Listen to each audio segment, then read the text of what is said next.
یمن کا علاقہ جو ہے وہ میرے غلاموں کے قبضے میں آئے گا، اور اس کا جو شہر ہے صنعاء آج بھی موجود ہے، صنعاء کے بڑے بڑے پھاٹک، بڑے بڑے گیٹ کھول دیے گئے ہیں، یعنی وہ بھی میرے غلاموں کے قدموں میں آئیں گے۔ تینوں جو حکومتیں تھیں ان کے خزانے میرے غلاموں کو ملیں گے۔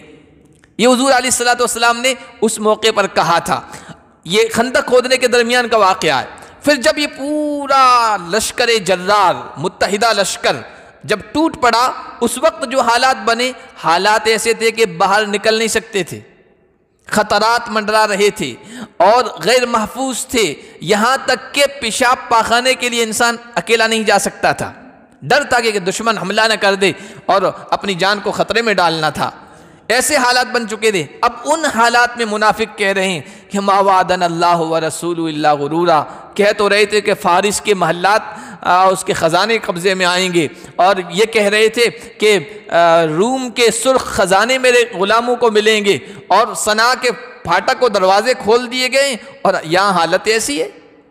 یہ منافقوں کا کردار تھا، منافقوں کا رول تھا کہ بجائے اس کے کہ وہ جانثاری کے ساتھ نبی اور صحابہ کا ساتھ دیتے، ان کے ساتھ دشمنوں کا مقابلہ کرتے، وہ تنقید کرتے رہے، وہ کمنٹ پاس کرتے رہے، وہ تبصرے کرتے رہے، وہ حوصلے توڑتے رہے۔ اس طرح کے جملے وہ لوگ کہتے رہے جن کے دلوں میں روگ تھا، منافق، کہ وہ وعدے تو جھوٹے ہیں، بس ایسے ہی۔ اور یہ بات یاد رکھیے، اللہ کے نبی صلی اللہ علیہ وسلم کی سیرت جب آپ پڑھیں گے، اعصاب شکن جب انسان ہمت ہار جاتا ہے، ایسے اعصاب شکن حالات میں بھی اللہ کے نبی نے کبھی مایوسی والے حالات نہیں پیدا کیے، مایوس نہیں کیا، حوصلہ بڑھایا ہر موقع پر۔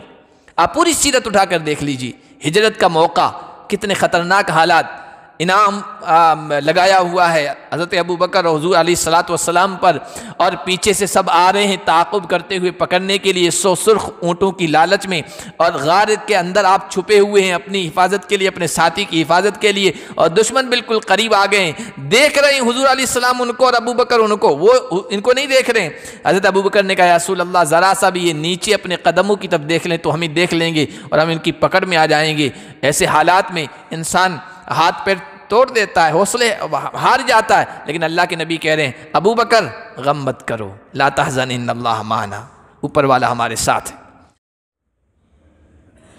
اس سے پہلے پچھلے درس میں ہم پڑھ چکے ہیں کہ اس سورت کا نام سورۃ الاحزاب کیوں رکھا گیا ہے۔ عرب کے متحدہ لشکر نے مدینے والوں پر حملہ کیا تھا اور مسلمانوں کا نام و نشان مٹانا چاہا تھا۔ اس کا پس منظر کیا تھا، بیک گراؤنڈ کیا تھا، اس کے بارے میں بھی ہم تفصیل سے پچھلے درس میں پڑھ چکے۔ جب مکہ کے مشرکوں اور کفار عرب کے دوسرے قبیلے بنو غطفان، قبیلہ اشجع، قبیلہ مرہ اور پھر یہودی مل کر مدینے پر حملہ آور ہوئے،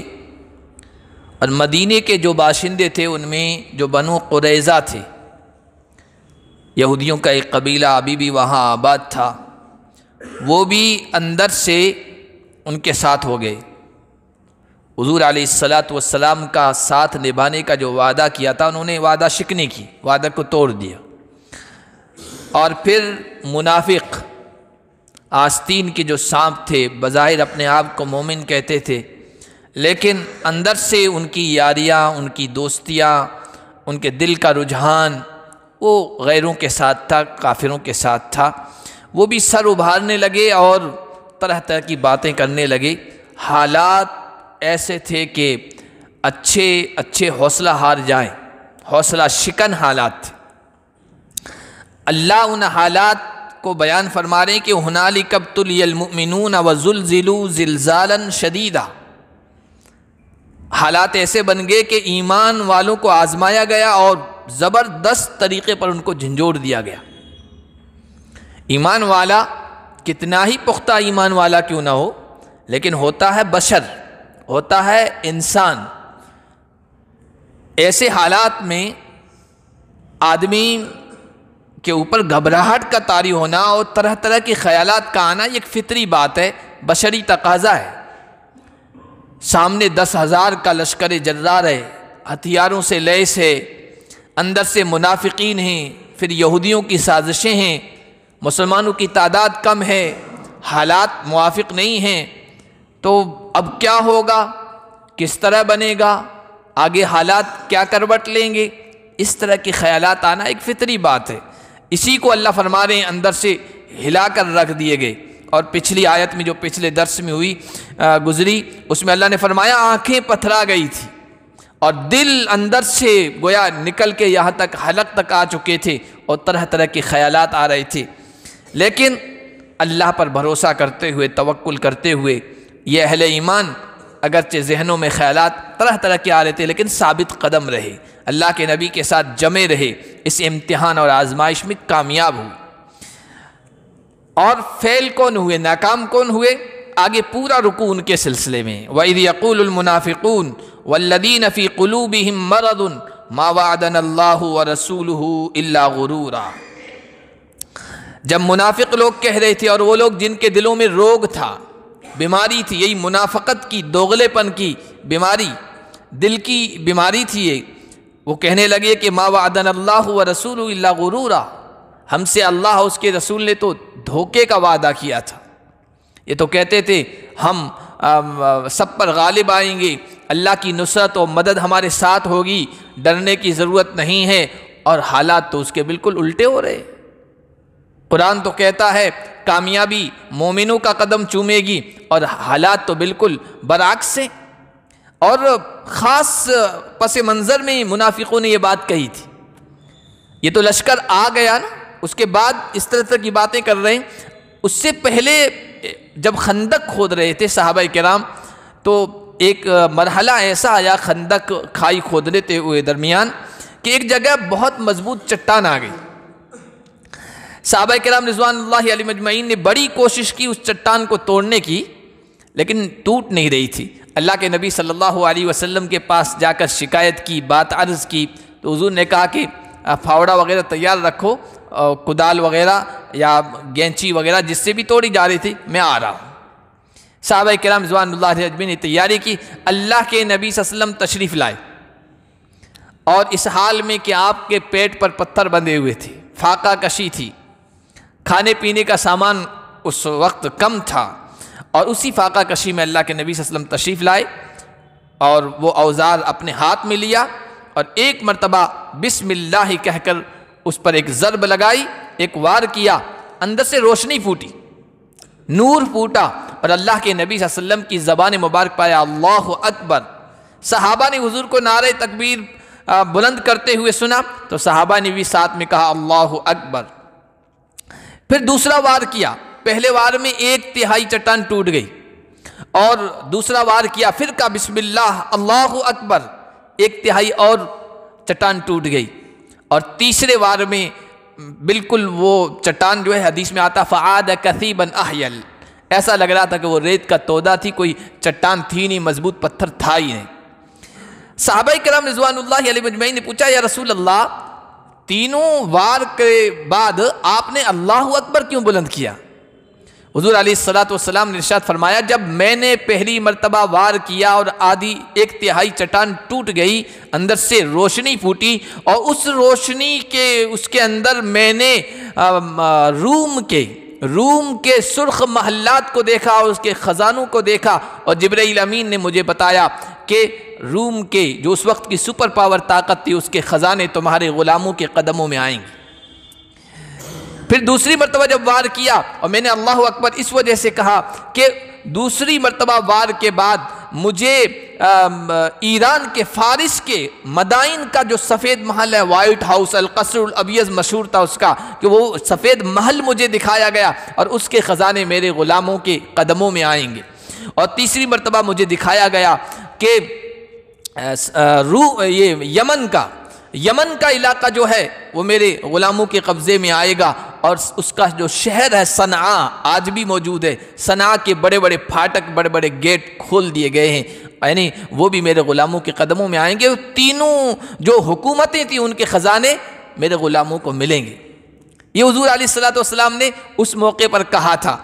یہ خندق کھودنے کے درمیان کا واقعہ ہے۔ پھر جب یہ پورا لشکر جرار، متحدہ لشکر جب ٹوٹ پڑا، اس وقت جو حالات بنے، حالات ایسے تھے کہ باہر نکل نہیں سکتے تھے، خطرات منڈرا رہے تھے اور غیر محفوظ تھے، یہاں تک کہ پیشاب پاخانے کے لیے انسان اکیلا نہیں جا سکتا تھا، ڈر تھا کہ دشمن حملہ نہ کر دے اور اپنی جان کو خطرے میں ڈالنا تھا۔ ایسے حالات بن چکے تھے۔ اب ان حالات میں منافق کہہ رہے ہیں کہ ما وعدنا اللہ ورسولہ الا غرورا، کہہ تو رہے تھے کہ فارس کے محلات اس کے خزانے قبضے میں آئیں گے، اور یہ کہہ رہے تھے کہ روم کے سرخ خزانے میرے غلاموں کو ملیں گے، اور صنعاء کے پھاٹک و دروازے کھول دیے گئے، اور یہاں حالت ایسی ہے۔ یہ منافقوں کا کردار تھا، منافقوں کا رول تھا کہ بجائے اس کے کہ وہ جانثاری کے ساتھ نبی اور صحابہ کا ساتھ دیتے، ان کے ساتھ دشمنوں کا مقابلہ کرتے، وہ تنقید کرتے رہے، وہ کمنٹ پاس کرتے رہے، وہ تبصرے کرتے رہے، وہ حوصلے توڑتے رہے۔ اس طرح کے جملے وہ لوگ کہتے رہے جن کے دلوں میں روگ تھا، منافق، کہ وہ وعدے تو جھوٹے ہیں، بس ایسے ہی۔ اور یہ بات یاد رکھیے، اللہ کے نبی صلی اللہ علیہ وسلم کی سیرت جب آپ پڑھیں گے، اعصاب شکن جب انسان ہمت ہار جاتا ہے، ایسے اعصاب شکن حالات میں بھی اللہ کے نبی نے کبھی مایوسی والے حالات نہیں پیدا کیے، مایوس نہیں کیا، حوصلہ بڑھایا ہر موقع پر۔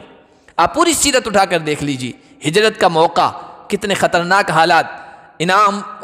لگایا ہوا ہے حضرت ابو بکر اور حضور علیہ الصلوۃ والسلام پر، اور پیچھے سے سب آ رہے ہیں تعاقب کرتے ہوئے پکڑنے کے لیے 100 سرخ اونٹوں کی لالچ میں، اور غار کے اندر آپ چھپے ہوئے ہیں اپنی حفاظت کے لیے، اپنے ساتھی کی حفاظت کے لیے، اور دشمن بالکل قریب آ گئے ہیں، دیکھ رہے ہیں حضور علیہ السلام ان کو اور ابو بکر ان کو، وہ ان کو نہیں دیکھ رہے ہیں۔ حضرت ابو بکر نے کہا یا رسول اللہ ذرا سا بھی یہ نیچے اپنے قدموں کی طرف دیکھ لیں تو ہمیں دیکھ لیں گے اور ہم ان کی پکڑ میں آ جائیں گے۔ ایسے حالات میں انسان ہاتھ پیر توڑ دیتا ہے، حوصلے ہار جاتا ہے، لیکن اللہ کے نبی کہہ رہے ہیں ابو بکر غم مت کرو، لا تحزن ان اللہ معنا، اوپر والا ہمارے ساتھ ہے۔ اور پھر جب آگے سفر کر رہے ہیں، سراقہ پیچھے لگا ہوا ہے، سراقہ کو پتہ چل گیا، سراغ لگ گیا، پیچھے اپنے گھوڑے کو تیز دوڑاتے ہوئے آ رہا ہے اور قریب تھا کہ ان کو پکڑ لے۔ وہ اللہ کے نبی صلی اللہ علیہ وسلم کے ساتھ اللہ کی نصرت تھی، مدد تھی کہ اس کا گھوڑا دھسا ہے،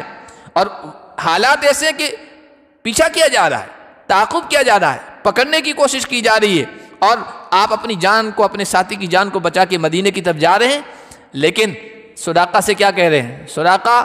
ابھی تم تو ہم کو پکڑنے کی کوشش کر رہے ہو، وہ اس وقت کیا عالم ہوگا جب کسریٰ کے خزانے آئیں گے، اس کے کنگن آئیں گے اور تمہارے ہاتھ میں پہنائے جائیں گے۔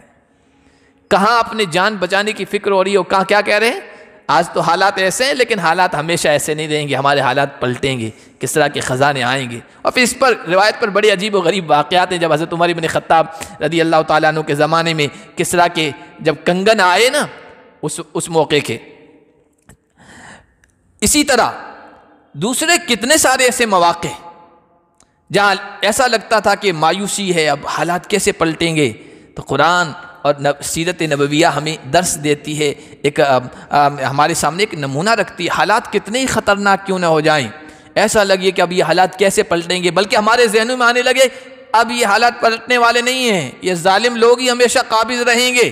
اور یہ جو چاہیں گے کرتے رہیں گے۔ نہیں، ایمان والا کبھی مایوسی نہیں ہوتا، مایوس نہیں ہوتا۔ انہ لا یئس من رحمتی الا الکافرون، کافر ہی مایوس ہوتا ہے، ایمان والا کسی بھی حال میں مایوس ہوتا ہے، چاہے حالات ہمارے مخالف کیوں نہ ہو اور ہمارے مخالفوں کے موافق کیوں نہ ہو، جب اوپر سے امر کن ہو جائے گا پلٹ جائیں گے، اندھیرے چھٹ جائیں گے، بادل ختم ہو جائیں گے اور اچھے حالات پیدا ہو جائیں گے۔ ایمان والے کو کسی حال میں مایوس نہیں ہونا چاہیے۔ تو منافق لوگ جو ہے وہ کہہ رہے تھے یہ تو دھوکے کا وعدہ تھا، بڑے بڑے خواب دکھا رہے تھے، یہ ہو جائے گا، وہ ہو جائے گا، وہ فتح ہو گیا، یہ فتح ہو گیا، اور یہاں یہ لالے پڑے ہوئے ہیں کہ ہم کھل کے باہر جا نہیں سکتے قضاء حاجت کے لیے۔ وَإِذْ قَالَتْ طَائِفَةٌ مِّنْهُمْ يَا أَهْلَ يَثْرِبَ لَا مُقَامَ لَكُمْ فَارْجِعُوا۔ کچھ منافقین اور بھی تھے اور تفسیروں میں روایتوں میں ان کے نام بھی لیے گئے۔ ان کا ایک گروہ یہ کہہ رہا تھا اے یثرب والو، یہاں تمہارے لیے ٹھہرنا مناسب نہیں ہے، محمد کے ساتھ یہ جو جنگ کا محاذ ہے، مورچہ ہے، خندق، یا مت ٹھہرو، ان کا مقابلہ تم نہیں کر سکتے۔ فرجعوا، اپنے گھروں کو لوٹ جاؤ، اپنے جان کو جوکھم میں مت ڈالو، کچھ منافق یہ کہہ رہے تھے۔ اور دیکھیے منافق جو ہوتا ہے نا، دوغلا انسان، وہ تو جدھر کی ہوا چلی ادھر کو ہو جاتا ہے۔ اب اس نے یہ دیکھا کہ حالات تو کافروں کے حق میں ہیں، بظاہر پورا لشکر امڑ آیا اور مدینے کی اینٹ سے اینٹ بجا دے گا، مسلمانوں کا نام و نشاں ختم کر دے گا، تو ادھر کی باتیں کرنے لگ گئے، کہنے لگے اے اہل یثرب، نبی علیہ الصلوۃ والسلام سے اور آپ کے ساتھ جو صحابہ تھے ان سے چڑ کتنی تھی، یہ دیکھیے آپ، جو اس وقت خباثت اندر کی ظاہر ہو رہی تھی، باہر آ رہی تھی، اور اللہ حالات لاتے ہیں، جس طرح کی قیامت کے قریب حالات آتے رہیں گے، اللہ اہل ایمان پر حالات لائیں گے، آزمائشوں کے خطرناک حالات، اور حالات اس لیے لائیں گے لیمیز اللہ الخبیث من الطیب، اچھے کو خبیث کو طیب سے الگ کر دے، جو اچھے ہیں اور جو ان کے ساتھ برے ملے ہوئے ہیں نا، ان کو بالکل الگ الگ کر دے۔ آزمائشیں آئیں گی، امتحانات آئیں گے، یہاں تک حدیث میں آیا اس طرح کے حالات اللہ تعالیٰ لے آئیں گے کہ یا تو بالکل ایک ایمان والوں کا خیمہ ہوگا جس میں نفاق نام کی کوئی چیز نہیں ہوگی، منافقت نام کی، اور ایک طرف کفر والوں کا خیمہ ہوگا، ان کی پارٹی ہوگی اور ان کا لشکر ہوگا جس میں کوئی ایمان والا نہیں ہوگا۔ ایمان والوں کو الگ کر دیا جائے گا، منافقوں کو، دوغلے لوگوں کو بالکل چھانٹ کر الگ کر دیا جائے گا۔ حالات اس طرح ہوں گے، اندر کا دوغلا پن ظاہر ہو جائے گا۔ اب آپ دیکھیے اس وقت دنیا میں، دنیا کی بات چھوڑیے، ہمارے ملک میں حالات کس طرح کے ہیں، اور یہ جو مسلمان نام کے اندر سے اٹھتے ہیں، وہ کہتے ہیں قرآن ایسا ہے، حدیث ایسی ہے، حضور علیہ الصلوۃ والسلام سے متعلق بولتے رہتے ہیں، اور پھر کہتے ہیں ہم یہ سب کچھ چھوڑ رہے ہیں۔ یہ منافقوں کا یہ دوہرا رویہ، وہ سمجھ رہے ہیں حالات ہمیشہ ایسا رہیں گے، اب انہی کا بول بالا ہے تو انہی کی باتیں کرنے لگ جائیں اور انہی کے بول بولنے لگ جائیں، لیکن ایسا ہوتا نہیں ہے۔ آخرکار انجام کار، اچھا نتیجہ اہل اسلام کے حق میں نکلتا ہے۔ تو منافقوں کو مدینۃ الرسول، یثرب تو پرانا نام ہے، حدیث میں آیا کہ مدینے کو اب یثرب مت کہو، پرانا نام تھا، حضور علیہ السلام تشریف لائے تو اب مدینۃ الرسول یا مدینۃ النبی کہا جانے لگا تھا کہ نبی کا شہر، لیکن مدینۃ النبی یا مدینہ کہنا بھی ان کو گوارا نہیں تھا۔ حالات تھوڑے اس طرح کے بنے نا، تو کہنے لگے یثرب میں اب ٹھہرنے کا تمہارے لیے کوئی مقام نہیں ہے، اے اہل یثرب اس جگہ مت ٹھہرو، یہاں اپنے آپ کو خطرات میں ڈالنا ہے، واپس گھروں کو لوٹ جاؤ۔ وَيَسْتَأْذِنُ فَرِيقٌ مِّنْهُمُ النَّبِيَّ يَقُولُونَ إِنَّ بُيُوتَنَا عَوْرَةٌ، منافقوں کا ایک گروہ اور تھا، کہتے ہیں بنو حارثہ بن حارث ایک قبیلہ تھا، اس نے پہلے بھی غزوہ احد کے موقع پر مسلمانوں کا بیچ میں سے ساتھ چھوڑ دیا تھا، واپس لوٹ گئے تھے، عبداللہ بن ابی جو منافقوں کا سردار تھا اس کے ساتھ ہو کر۔ تو یہ ایک قبیلہ، ایک گروہ ایسا تھا جو اللہ کے نبی صلی اللہ علیہ وسلم کے پاس آ کے ہیلے بہانے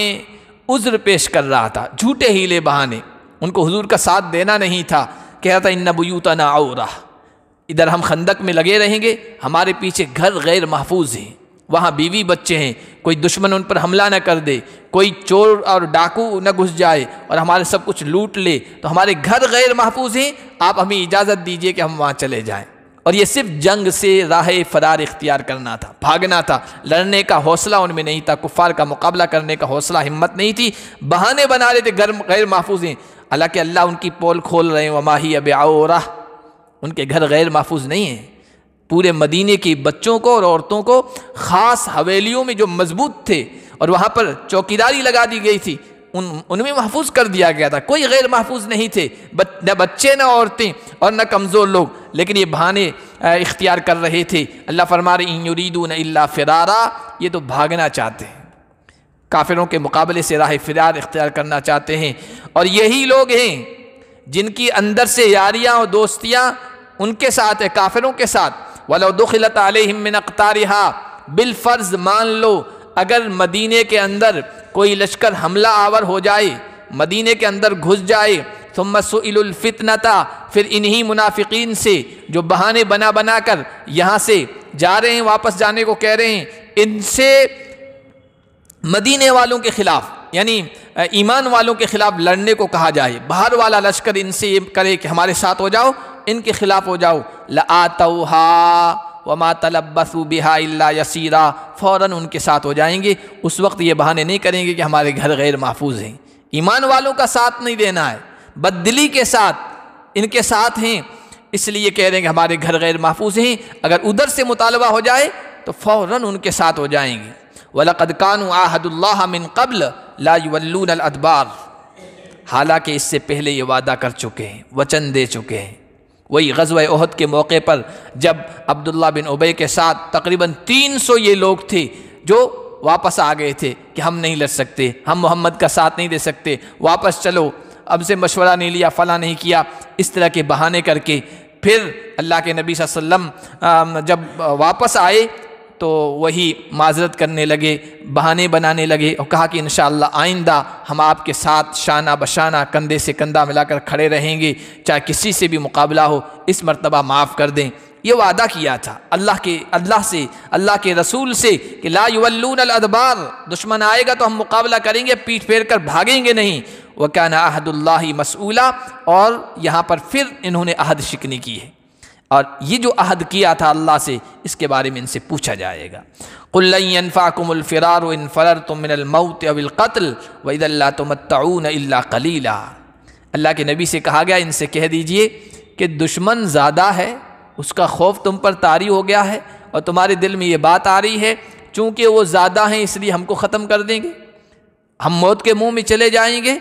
دیکھو اگر تم موت سے بھاگ رہے ہو نا، یا قتل کیے جانے سے بھاگ رہے ہو، تو یہ ضروری نہیں ہے کہ جو بھی موت سے بھاگے وہ موت سے بچ ہی جائے۔ جو بھی قتل کیے جانے سے کہ میدان میں چلا گیا تو مار دیا جاؤں گا، اور میدان سے باہر آ گیا تو بچ جاؤں گا، کیا ہر میدان میں جانے والا مار دیا جاتا ہے؟ حضرت خالد ابن ولید رضی اللہ تعالیٰ عنہ، جن کے بارے میں اللہ کے نبی صلی اللہ علیہ وسلم نے کہا یہ اللہ کی سونتی ہوئی تلوار ہے، میدان میں گھس جاتے تھے، پرواہ نہیں کرتے تھے، کشتوں کے پشتے لگا دیا کرتے تھے، تمنا کیا کرتے تھے، زندگی بھر تمنا ہی کی، آرزو ہی کی، یا اللہ شہادت کی موت عطا فرما، اور جس جنگ میں کودتے تھے اس جنگ کو جیت کے اور فتح حاصل کر کے واپس لوٹتے تھے، تمنا کرتے رہے کہ مر جاؤں، اللہ کی راہ میں شہید ہو جاؤں، شہادت کا مرتبہ پالوں، لیکن بستر پر موت آئی۔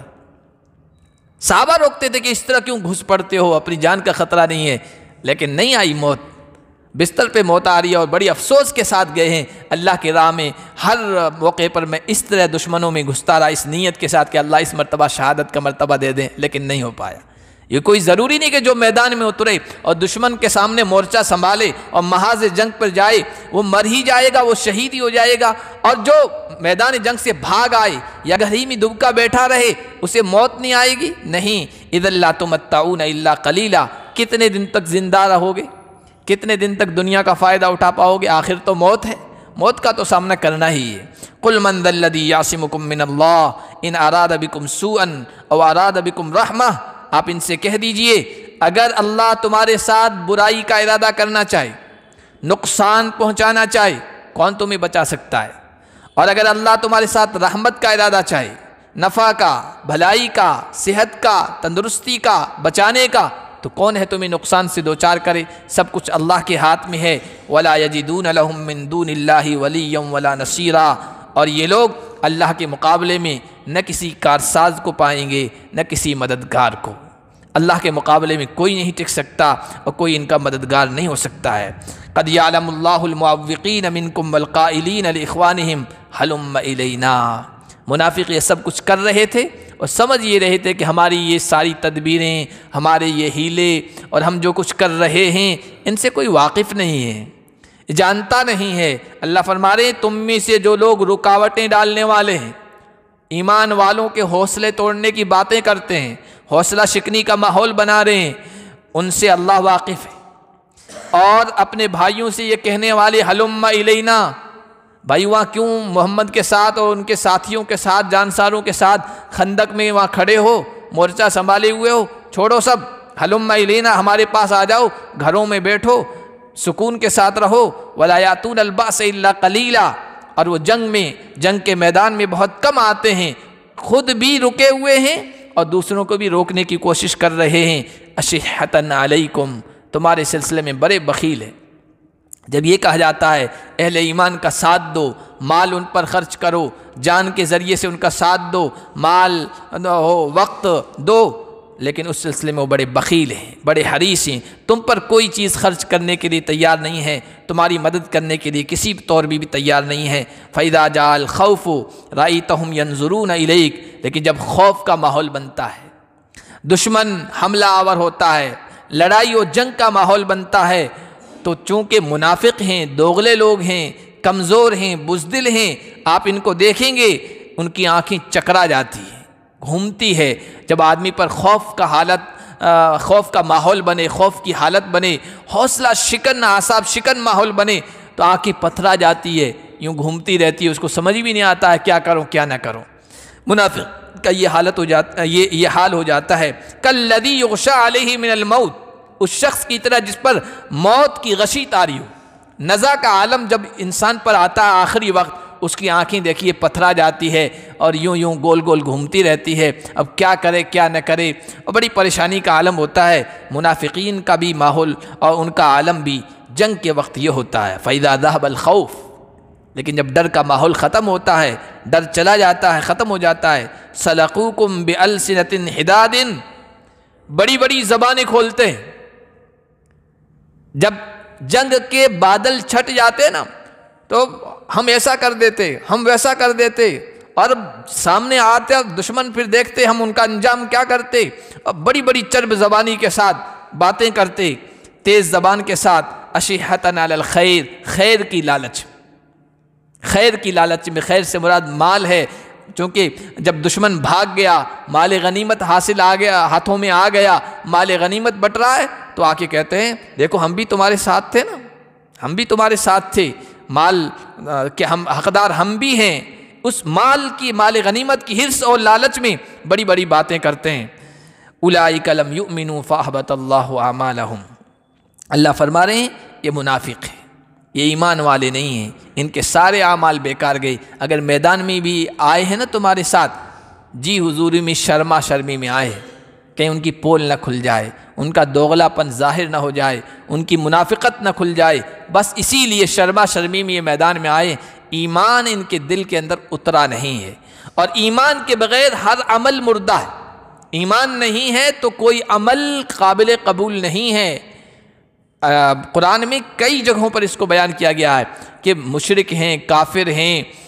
بڑے بڑے نیکی کے کام کرتے ہیں، ثواب کے کام کرتے ہیں، لیکن جب ان کے دل میں یہ ہے کہ ہمارے ثواب کا کام آئے گا، کل قیامت کے دن اللہ کے دربار میں حاضر ہوں گے، فَجَعَلْنَاهُ هَبَاءً مَنْثُورًا، ہم ان سارے کاموں کو ایسے کر دیں گے جیسے کھڑکی کھلی ہو اور وہاں سے سورج کی کرنیں آ رہی ہو، اور اس میں جو باریک باریک ذرات اڑتے ہیں ہم ان کے سارے کاموں کو ایسے ہی بیکار کر دیں گے، بے وزن، کوئی حیثیت ان کاموں کی نہیں ہوگی۔ ایمان کے ساتھ اگر کوئی نیک عمل ہے اللہ کے یہاں قابل قبول ہے، کل قیامت کے دن اس کی وجہ سے نجات ہوگی۔ ایمان نہیں ہے، جتنے بھی نیکی کے کام کر لو، ہو سکتا ہے اللہ تعالیٰ اس دنیا میں اس نیکی کے کام کا بدلہ دے دے، مال کی شکل میں، دولت کی شکل میں، اولاد کی شکل میں، دنیاوی کامیابی کی شکل میں۔ اس دنیا میں اللہ تعالیٰ کافروں کو دے رہا ہے، بڑے بڑے ہاسپٹل بنا رہے ہیں کافر، غریبوں کا کام کر رہے ہیں، کھانا کھلا رہے ہیں، نیکی کے کام ہے، اللہ اسی دنیا میں نمٹا دے گا، وہاں پر کچھ نہیں ملے گا۔ اس لیے کہ عمل کی قبولیت کے لیے ایمان یہ شرط ہے، یہ جڑ ہے، بنیاد ہے۔ تو یہ لوگ وہ ہیں جو ایمان نہیں لائے، اللہ نے ان کے کاموں کو بیکار کر دیا، اور یہ اللہ کے لیے کوئی مشکل نہیں ہے۔ یحسبون الاحزاب لم یذهبوا،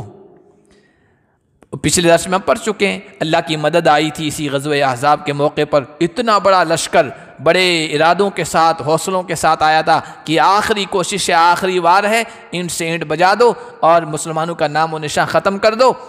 اس ارادے کے ساتھ آئے تھے۔ لیکن اللہ کے فرشتے اترے،